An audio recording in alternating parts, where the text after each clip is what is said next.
All right, guys, and welcome to another episode of the God Goals and Girl Talk podcast. I'm so excited because we have a fave back on the show. So we are back with Miss Tatum Temia Ayomike, and we talking about business today, girl. Yes, Okay, we my love the favorite Lord. subject. Yes, we love the Lord, but we getting down to business today. So Tatum is the host of the Blessed and Boss Up podcast. She is also the CEO of Anchored Media, where she helps make profitable podcasts. Just dozens and dozens and dozens of shows. She is out here helping us elevate our voices and doing so in a way that is profitable to the kingdom and to our personal lives. Amen. Because I'm all about both. I'm all about both. Tatum also is an author, okay, multiple times. I heard you ask for your podcast. You was like, I don't know, because I wrote 2 books, but I got anything with your name on the cover counts. So you are multiple times. Devotionals. Did you put it out? If yes, you're an author. I wasn't sure. I was like, is it not a book? Like, I don't know. I don't know how this works. What does Google say? Yes.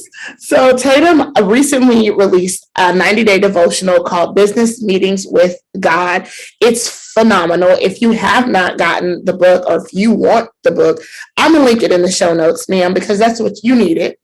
Okay. Take the next 90 days. I think we are entering into the last quarter of the year, and it's the perfect time for you to sit down and have a business meeting with God and doing this devotional. So, Tatum, tell us a little bit about what prompted you to write this devotional and kind of what it means to have a business meeting with God. Yeah, absolutely. So the concept of business meetings with God is something that I've been doing since I got saved as I call it, back in like 2017 or so. It was that period where God really sat me down and made me shut down my business and everything that I was doing. And so that's when I really learned how to follow him, how to seek him on behalf of my business, and I had no choice but to follow him because he sat me down and told me to wait. And so that's where just I started the practice of business meetings with God. And so I've spent the last few years with that just being a very critical part of my business, even towards the end of the year. Like, I don't come up with my own goals about like, what do I want to do, and make the vision board and all of that. I sit before God and have a business meeting and ask him, what do you have for us, this company, for me, whatever, what are we doing? And then as God just begins to download things to me, then I add like my business acumen and my wisdom and understanding and experiences that I have just from my knowledge and things. I apply that to his plan. But it has been a practice that I've been doing for years. And so I decided to write the devotional because as I began to talk about this more on the podcast and just interact with more with my audience, I realized that my audience understood the importance of seeking God on behalf of their business.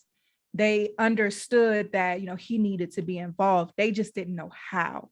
Like, what does that practically look like for me? And I had talked about it a lot on the show, but in just trying to be more effective with the message, because it's one thing for me to come on a podcast and talk about it, but I want people to really live that out.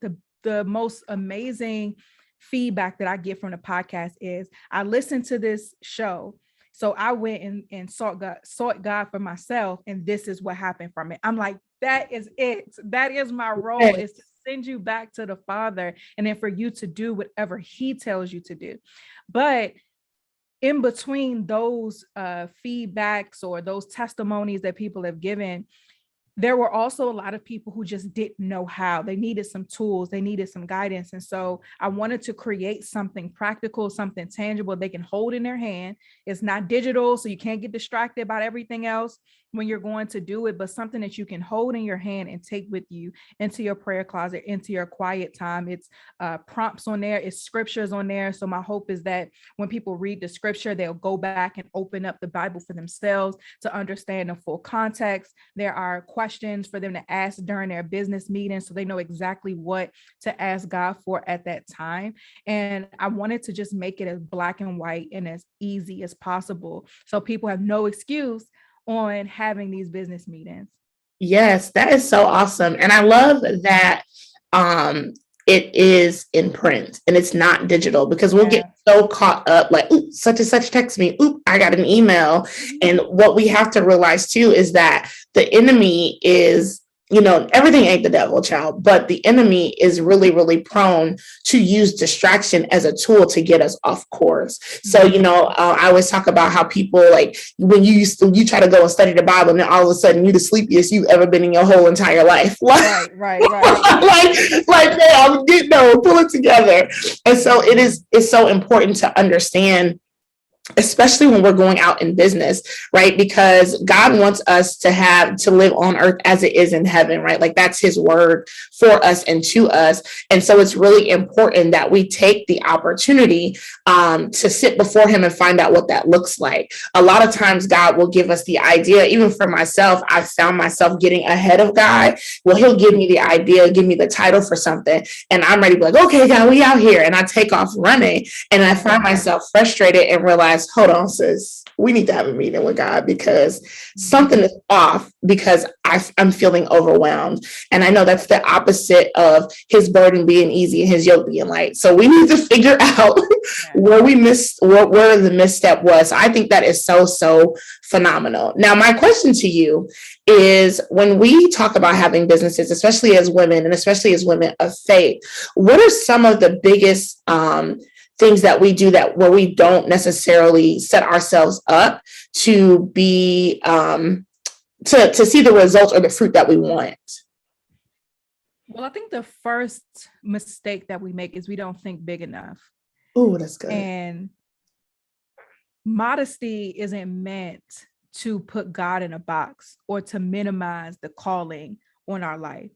And you don't see too many women, and mostly because of how we're conditioned. We're not supposed to be clear, direct, or aggressive, because then we get labeled the B word, or she's bossy, she's this, all of these negative connotations that men don't have to deal with when they're being assertive and things of that nature. And so, because that is just how society tries to minimize women and put us in a box, I think that that makes us internalize that message and makes us not want to think as big as we can. And my mindset is, God said that he'll do exceedingly and abundantly above anything I can ask for or think. So why would I not think the biggest that my mind can come up with? Because if he's going to supersede that, let me not, make it than it's supposed to by thinking small. And so that's one mistake that I think a lot of us make. Of course, even comparison is probably number two, because again, society, especially when it comes to women, we're always being pit against each other in some type of way, whether it's how we look, our success, our accolades. Like, we are always competing against something. Maybe we're competing against, I know for me as an overachiever, a lot of times I'm competing against my last accomplishment. I'm competing against the naysayers who said that I couldn't do this. So it's this competition that I've garnered up within myself that makes me then go into this as a competition, when it's simply just not what it is. I'm not competing with anybody. What God has for me is for me, and it won't miss me. I just need to be in position. But I believe that thinking small and comparison are the top two things that keep us from fully achieving in business and in life what God has for us.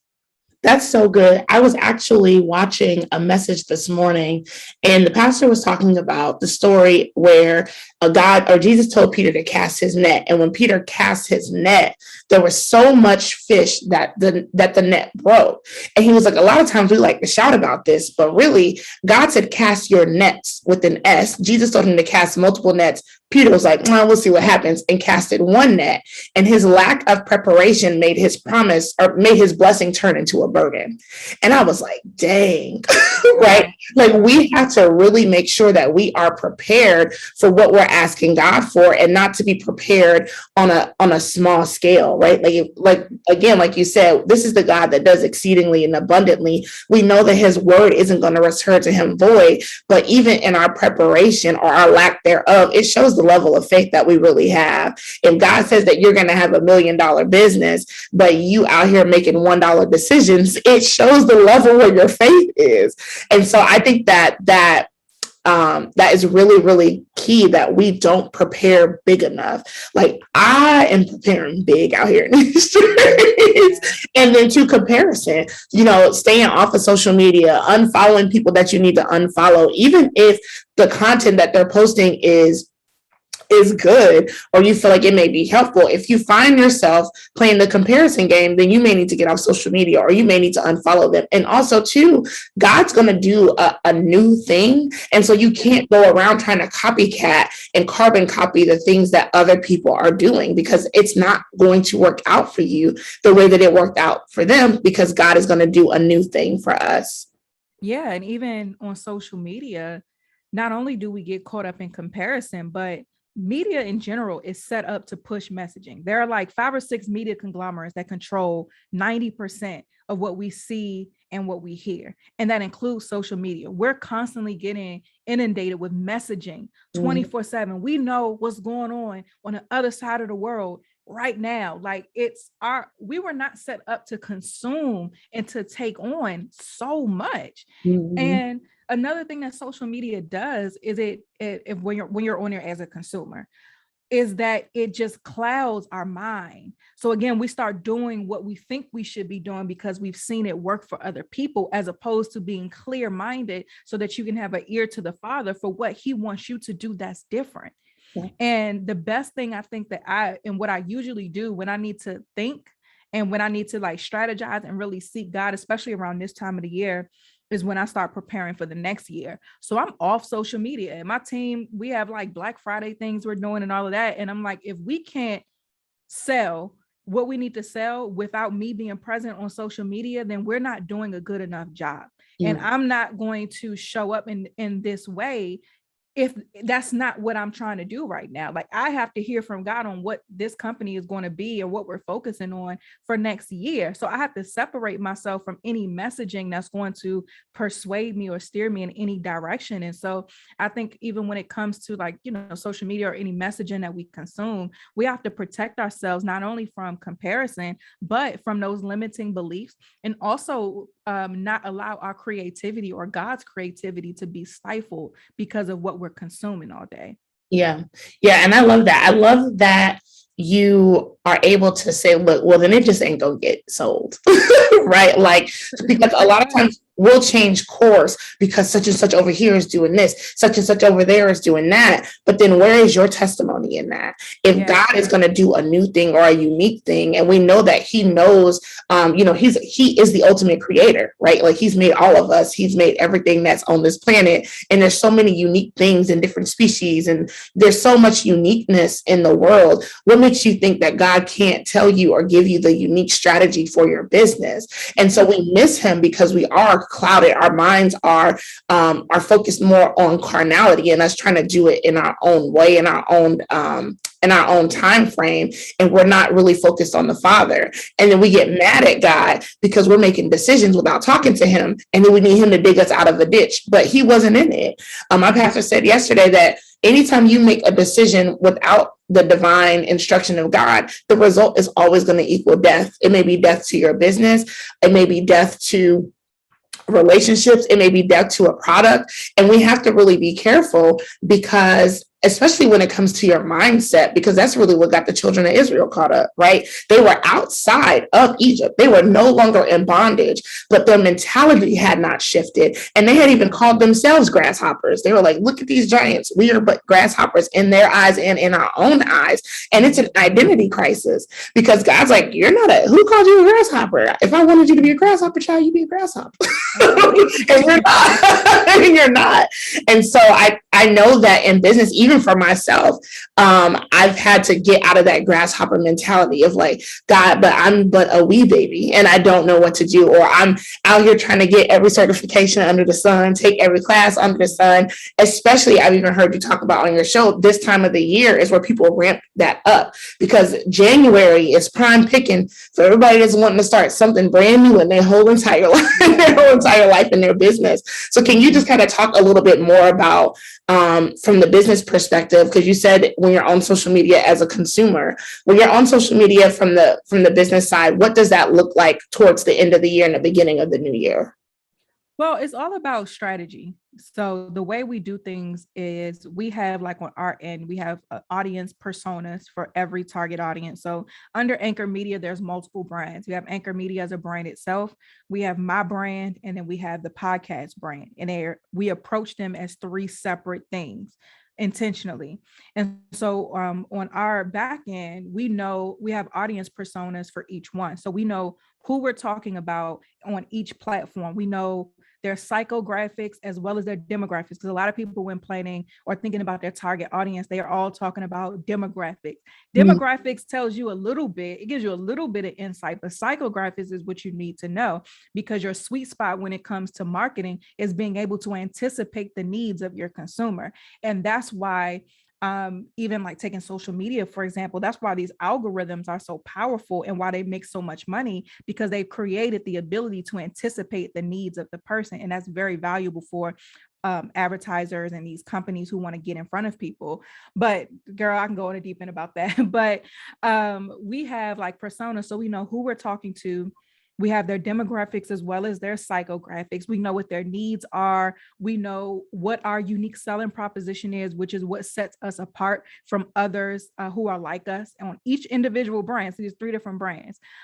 We analyze data every month. So we have a marketing meeting every month where we go over the previous month. So we look at how many more email subscribers we got, how many products were sold, what's the engagement rate on each page, all of these different things. So all of this data that we've accumulated about our audience, as well as about the effectiveness of what we're doing, that just informs the next decision as far as how we move forward.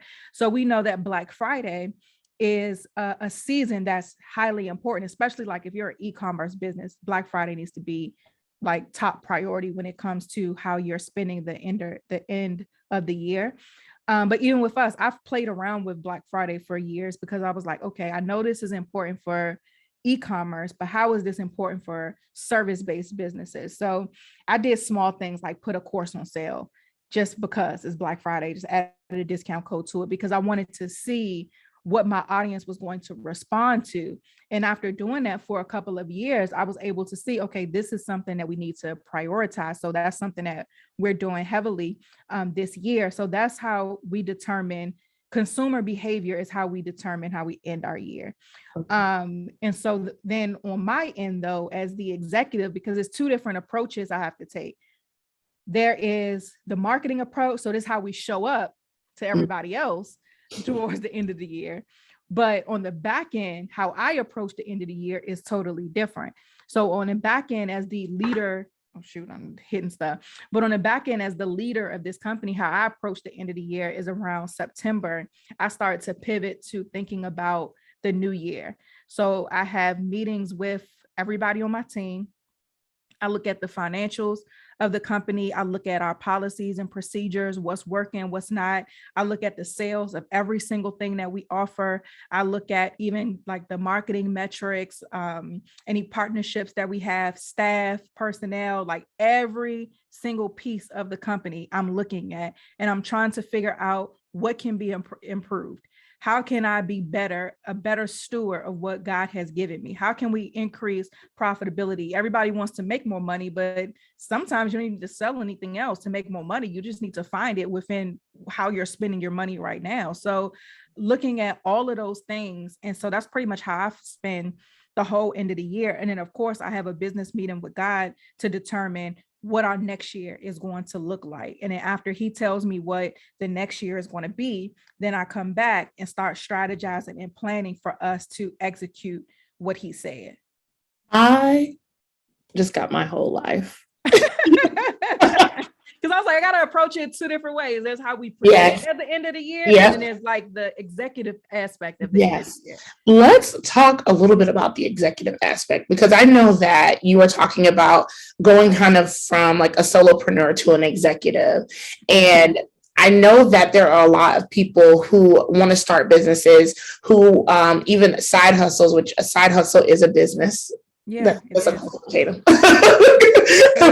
A side hustle is still a business. And one thing I heard you say, and this is the stuff that you don't see on social media, the stuff that don't get you no clout, the stuff that don't get you no likes, is that you look at your policies and procedures. You look at the data that you have collected. You look at what I've heard you call your key performance indicators, and you try to strategize and figure out, you do an analysis to see, okay, where can we improve?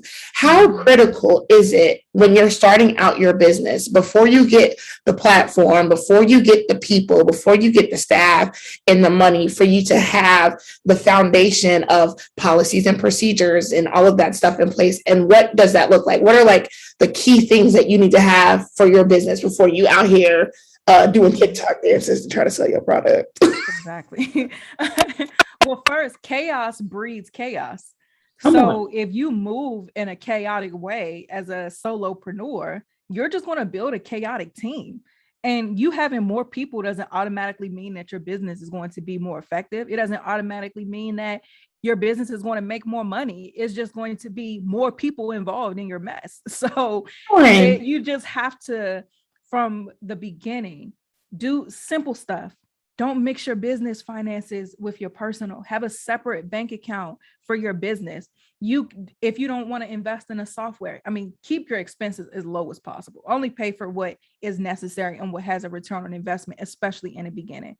So making sure that your business and your business and personal finances are separate. You can use a simple spreadsheet to know what you're paying for in your business. Know how much Wix, Squarespace, wherever you host your platform costs. Know how much your domain is going to cost and when it renews. Have those things in mind, because if you need a couple more dollars, how about you just pay for the annual subscription for your hosting site as opposed to monthly? You just save 2 months worth, and now that's some money that you can then put back into your business. So having just knowing where your money is going is huge. And especially in the beginning, literally separating your bank accounts is going to make that so much easier because there's less transactions to deal with.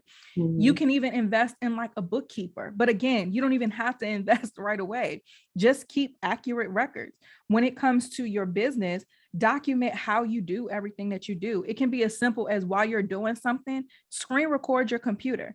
Now you have a training video on how to do something. And it was just as simple as you screen recording while you're doing whatever it is that you're doing anyway.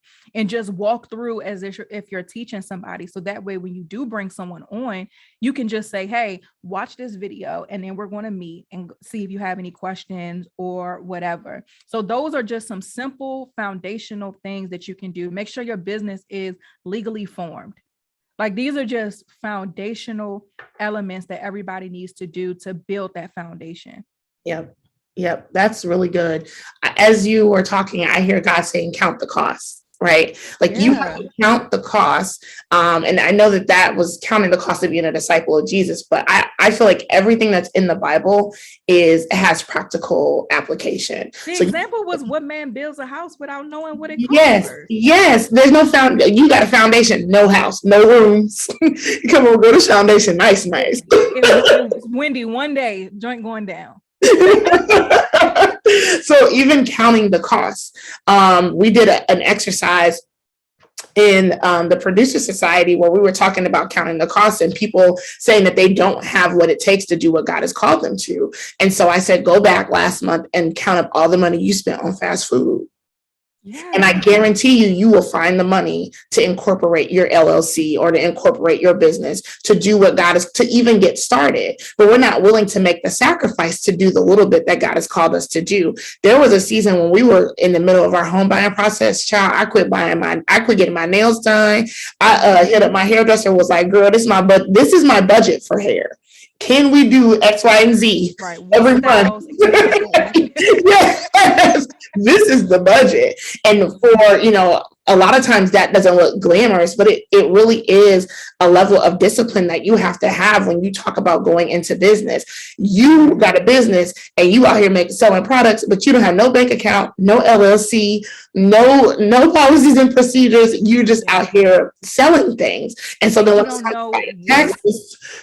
And I was going to say too, sorry to cut you off, and you don't know what is getting the sale. That's a huge problem that a lot of entrepreneurs starting out have. Like they just start posting on social media, or you just start doing stuff, and Mhm. then you're not getting the sales. So you may get discouraged. So it doesn't even mean all the time that you need to start from scratch. You just need to figure out like what's working and what's not. So even aside from those things like the bank accounts and stuff, have a clear process, a clear sales funnel, which is simply a process that people go through to buy from you. Have it laid out so that you know where your income is coming from, where the sales are being met, where things being held up. When I first started podcasting, I was doing business coaching and helping people build marketable brands. And so my rationale when first starting the podcast was, oh, I'm going to use this to get clients. So I had like discovery calls, and I would just upsell the discovery call right on the podcast, and they were free. So I would say the link is in the description to sign up for a call with me, blah, blah, blah. I was having the most unproductive calls. My schedule was booked. My conversion rate was trash. So something was wrong. And so I went back to the process. And the reason why I had a process, the reason why I was able to fix the process as opposed to just throwing it all away, was because it was something laid out initially. And so I didn't get discouraged. Oh, maybe I shouldn't do this at all. I'm going to stop doing this. Nobody wants to buy from me. That wasn't the problem. The problem was there was something missing between people who listened to the show and people who I wanted to work with as clients. And so it was as simple as I added a form to my discovery call page where people had to answer certain pre-qualifying questions. So I had to learn about what their business was. I'll tell them, tell me what your business is, give me your website.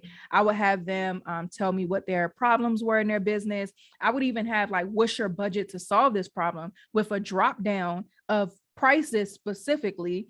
And so if somebody was saying that, and I would even have a below, it was the tiers of my programs were the tiers that was presented on that form. And if someone didn't have the budget for it, then I wouldn't spend that time. So once I reviewed the form, it was, hey, I think this course would be a better fit if affordability was the problem. Or once I got on the phone, that also allowed me to be better as a salesperson, because as entrepreneurs, we're salespeople. So that allowed me to be better as a salesperson because I was able to speak specifically to their problem. I was able to do my research prior to, and it just made the calls a lot better. The calls were fewer and far in between after implementing that, but my conversion rate shot up. Excuse me. And that was great because now I'm talking to the people that I need to talk to, and I'm not just talking to everybody. So just having a clear process, it don't have to be elaborate, but have something that will give you data so you know where things are falling short. So I was able to have a spreadsheet of, this is how many calls I had this week. This is how many people signed up for my program this week. And so when I saw that call list was long and the people who signed up was short, something has to give. I'm spending too much time talking to people and it's not converting. So just again, having that foundational process and that sales funnel allowed me to make the necessary adjustments. And then once I did, I started converting more and making more money. That's awesome. And that really speaks to, just because you busy and booked don't mean that you out here getting you get in sales, right? Busyness does not equate to bills. So, yeah. And I think go speak at every program and, oh my God, they're always somewhere speaking. Are you getting paid for that? Come on. Yeah, it looks good because you're posting, you're in this city, but you pay for that flight. You pay for your hotel, you pay for your food while you was on that trip. You paid in your time of being there that took away from your family or took away from you just resting. Like everything has a cost to it.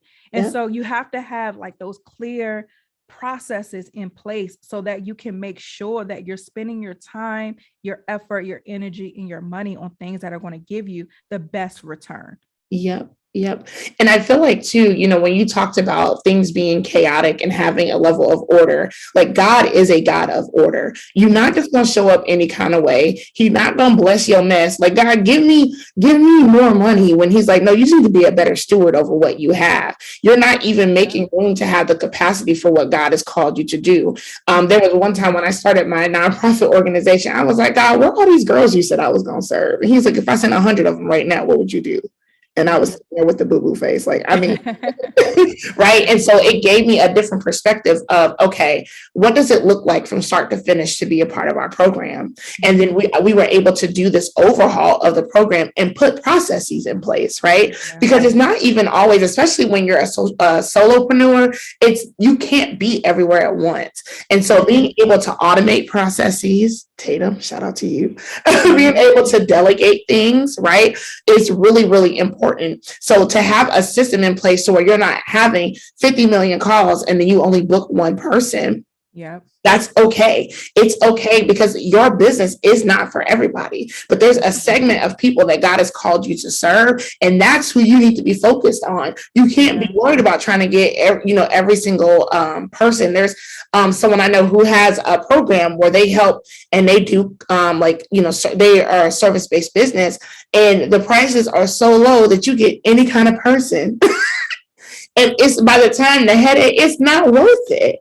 It's not worth it. And so you have to really understand that in this process that you need to have your basics down. We have the business meeting with God. We have the processes in place. We have the fundamentals where you have an LLC, you have some kind of policies and procedures, some kind of strategic planning in place, because we love to pray and then we don't do the practical stuff, and they both have to meet in the middle.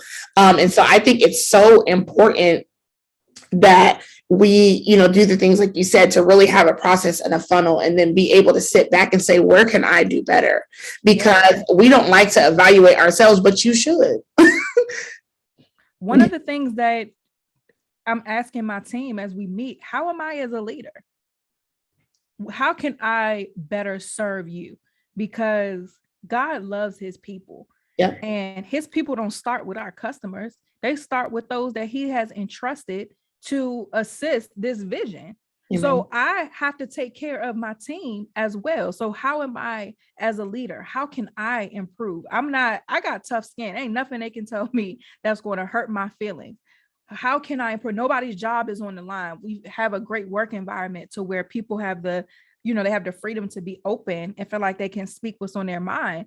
And so when I have these meetings, is how can I serve better? Do I need to check in more? Do I need to give you more resources? And so one of my marketing manager, when we talked about this during our end of the years last year, she was like, my computer is like constantly slow because I'm doing a lot of Anchor Media stuff and it's a lot of files and things on my computer. So I was like, oh, say less. We got her a computer.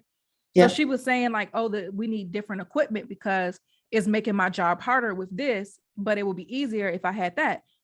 Don't worry about it. We got the equipment that we need, or she may say, I need you to, we use a software called Notion to collaborate on projects. And I was a little slow coming around to certain things with Notion. So she's like, I need you to be better with updating this so that I know what blah, blah, blah. So I'm like, okay, cool. So now we're able to work together. We're all servants for God's vision.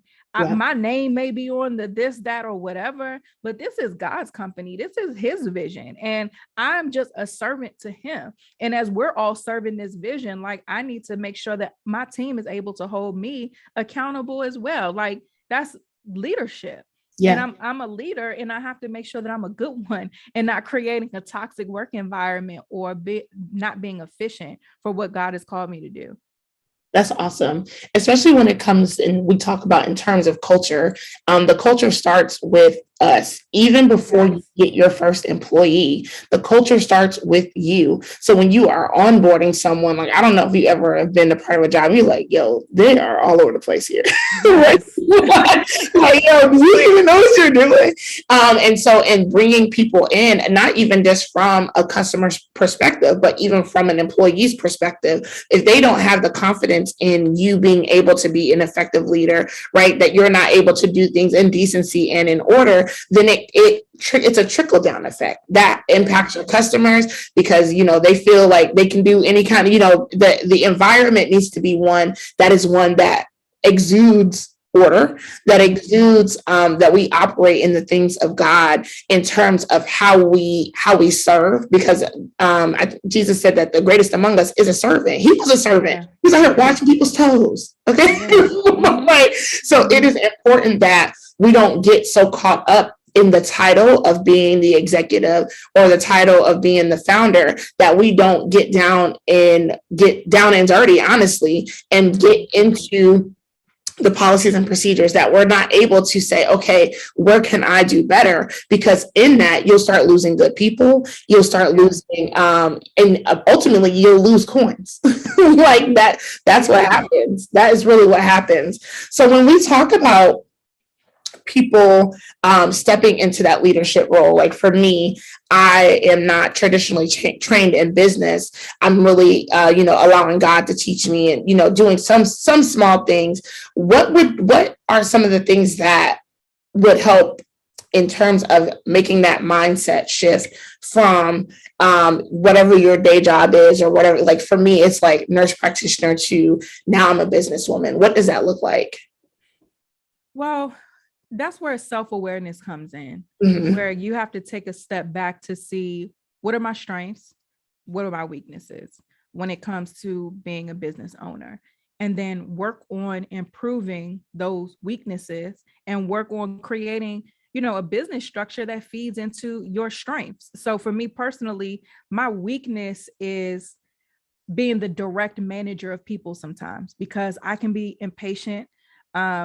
I don't always say things as nicely as I should. I'm a direct person, and that works for some people. And even when hiring people, though, like when I'm talking to people, determining if they're going to be a part of the team, I don't really like to hire people who are super sensitive. And I'm not disrespectful, but I don't want me just, in regular communication and being a direct person to, make somebody cry. Like, I don't want to do that. That doesn't make me feel good, to make people unhappy. And I work well with people who are also direct, because I need that as a leader as well. Like, tell me what it is. You're not gonna hurt my feelings. Like, what do we need to do? I know that you care about the company. That's why, we're all here. So tell me direct, just the way I'll communicate directly as well. So, but understanding that, though, if my company is going to get to the level that I know that I want it to get to and what God has called it to get to, I have to be able to better work with people of all personality types, people of all emotional, states, where some people are more sensitive, some people may be more direct, some people are more outgoing, some people are a little bit more reserved, and you have to pull some things out of them. And so for me, sometimes I don't have the best patience to be able to do all of that, because of the hats, the many hats I still wear within the company. And so understanding that, my husband and I have always worked, not always, but we work together in the business now. And he is the perfect person for that. Like, he is a people's person, extroverted. I'm introverted. He's extroverted, just really great listener, able to just really meet every person where they're at. So we now added the COO role onto what he was already doing, so that he can have those conversations. Because sometimes, even when talking to your team, you have to have difficult conversations. And for me, I'm probably not the best person to always communicate that, because it's not necessarily a weakness, but that's my personality trait. Right. And so having somebody else who's able to go in and, be more HR like, you know what I'm saying? Yeah. That is helpful. So again, just self-awareness, knowing what aspects of you need to improve, or what needs to be worked around because you're not good at it. So some people may not be good with money, and so they need to bring in an accountant earlier on, so somebody else can look at your finances and tell you what you can afford and what can't you afford, if you aren't able to look at your numbers and make those decisions for yourself. If you're somebody who doesn't manage projects well, it might be good to bring on an external person. It can be, you can hire somebody as a contractor or something like that. Everything doesn't have to be employees. You can hire somebody as a contractor who is able to look at what you have going on and create those policies and procedures and give you the structure that you feel like you don't have, and outline how you do the things that you do. So you just outsource those weaknesses to get it done. But self-awareness is, I always say, self-awareness is the key to success. So that's where I would start. I would have a meeting with yourself. I call it like a pull-up. Where whenever I need to like check me or just check in general with myself, I just sit down and just go through my thoughts. Okay, what am I doing well? Where am I messing up? How can I improve? What adjustments need to be made or whatever? How am I feeling about the company right now? All of those things. So again, self-awareness is a good start, and then start to supplement whatever it is that you need. That's great. But when you said I do a pull up, I just hear that little boy like, pull up on me.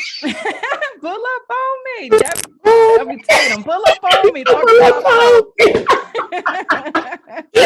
No, that is awesome. And being able to do that evaluation piece is so critical. And then being able to act. And I think that sometimes there's a disconnect between you praying down the walls of Jericho, child, and you actually getting up. Get up and go do what God has called you to do. And so we can't be so spiritually minded that we can't move in the space, child.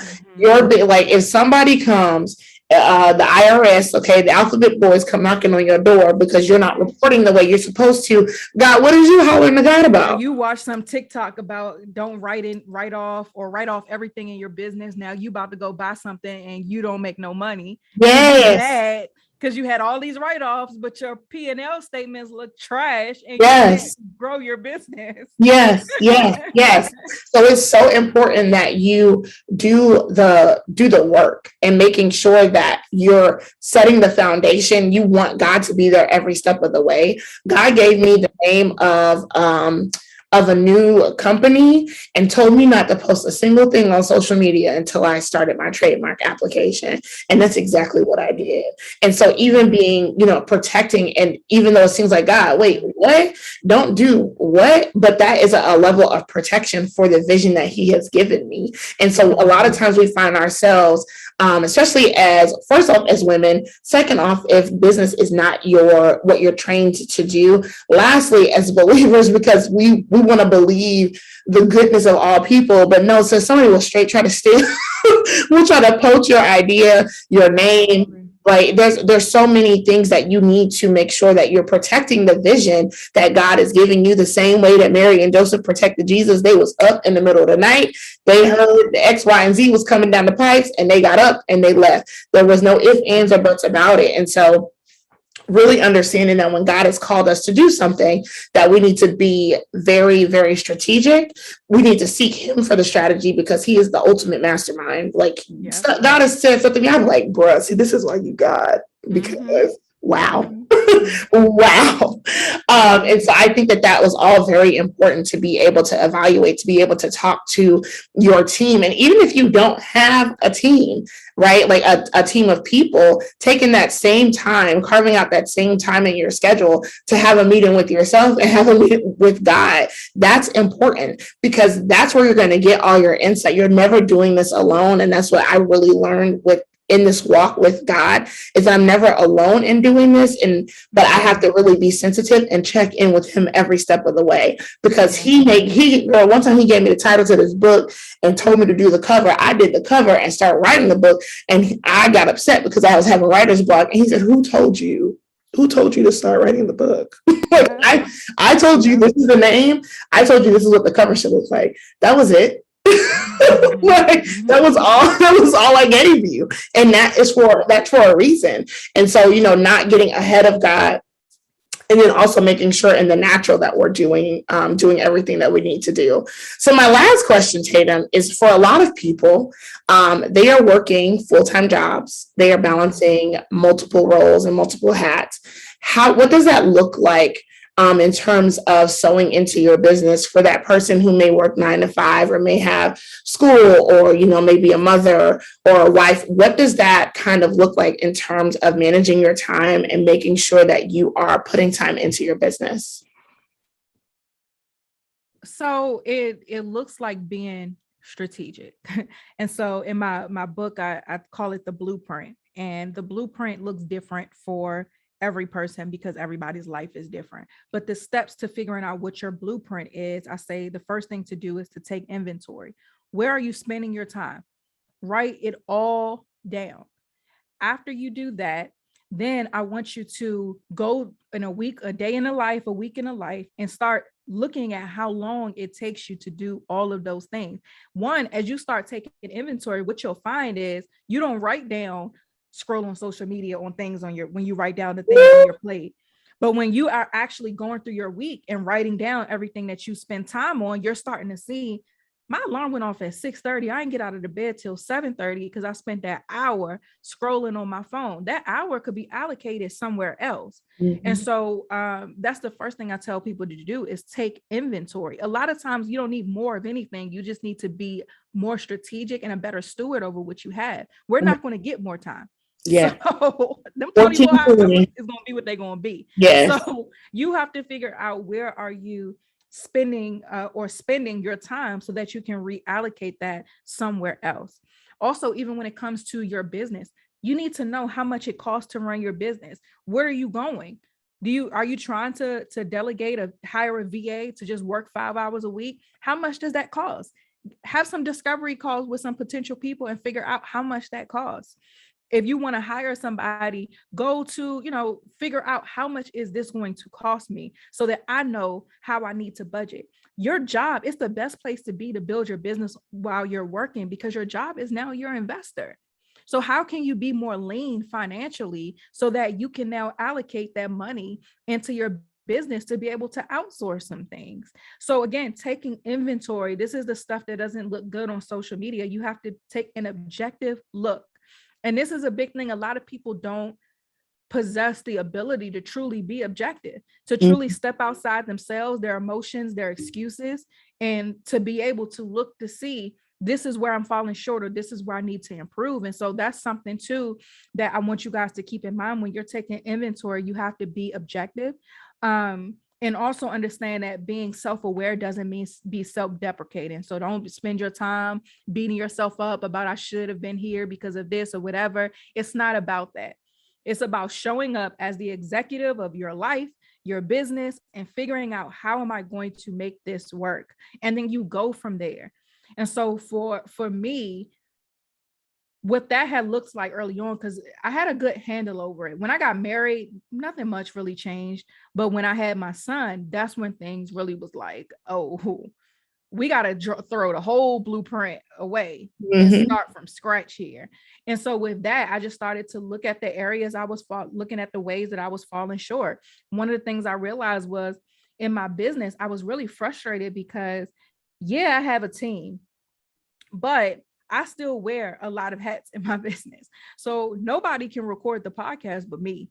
Nobody can get on camera but me. Nobody can write the book but me. I'm not doing no ghostwriters or nothing like that. So I have to be the talent.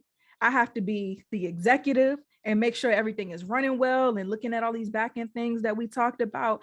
It's a lot. And it was frustrating for me because I had to show up so much in order for the business to continue to grow. So I had to take an objective look at what we were offering in the business. And I realized that we had a lot of active revenue streams, to where pretty much I had to show up and do something in order to make money. So what that means is that's time. I got to spend time in order to make money. That wasn't producing the lifestyle that I wanted to live. I want to live where I don't have to work 8 hours a day. Right now, I work maybe 5 hours a day. I like that. Yeah. So with the looking then at the business, even at the passive streams, because up until that point, like, I knew I wanted to start a family. So I was already in that mindset with the business. Like, okay, let me do more passive income streams. Let me create. That's why I wrote my first book, and I created the prayer journal. So, and I had a course. So I was creating these passive things. But what I didn't consider was, in order to sell these things, I still had to show up. So now they're passive, but it's passive-ish in a sense where, in order for them to sell, I still have to show up.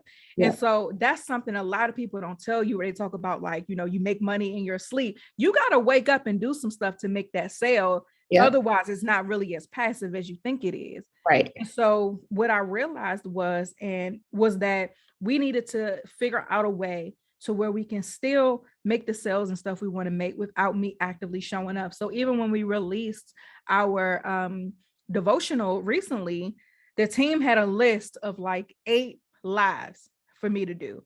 I had to go on Instagram and go live or whatever all of these days to sell this journal. I looked at that list. I said, I'm not doing that because, I appreciate them because it's their job to tell me, what to do to make the sales. That's the marketing team. But that was not conducive to the time that I want to spend with my family. Yeah. So I didn't do any of them.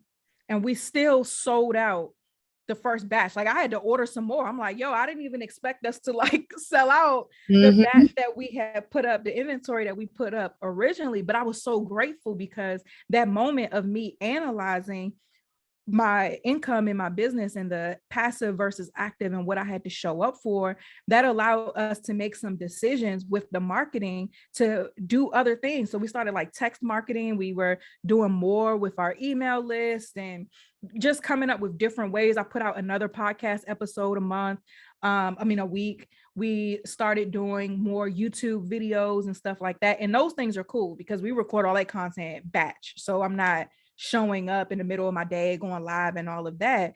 And so it just showed me that us being able to sell out those devotionals the way that we did was a key performance indicator that we were on the right track of me stepping away from having to be the talent as much and me focusing on my role as an executive and focusing on my role in my household. I have a young child.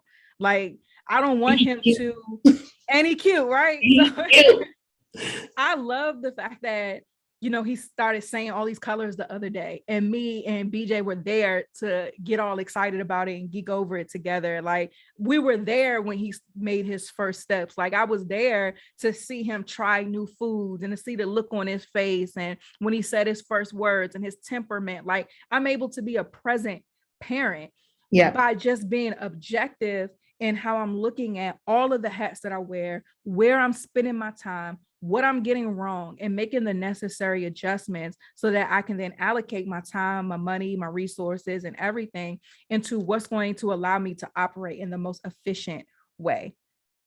That's amazing. That's a whole word. And I love that too, because even thinking of things objectively and subjectively is not a foreign aspect to me because that's what we're taught to do in school, like, in the medical field. Objective are facts only. We don't care about how you feel. It's facts. Objective is your height, your weight, your lab work, your blood pressure, your temperature. Subjective is, the patient says, I've been eating right. That's subjective. But the survey says on your hemoglobin A1C that is now 10 and it's less than 6 is you ain't eating right enough. Right? So being able to separate those two and not get it's business. It's not personal, right? Even with yourself, we say that in casual conversation, but saying it to myself, like, Sharla, this is business, right? There are things and conversations that I've even had with you where you like, girl, no.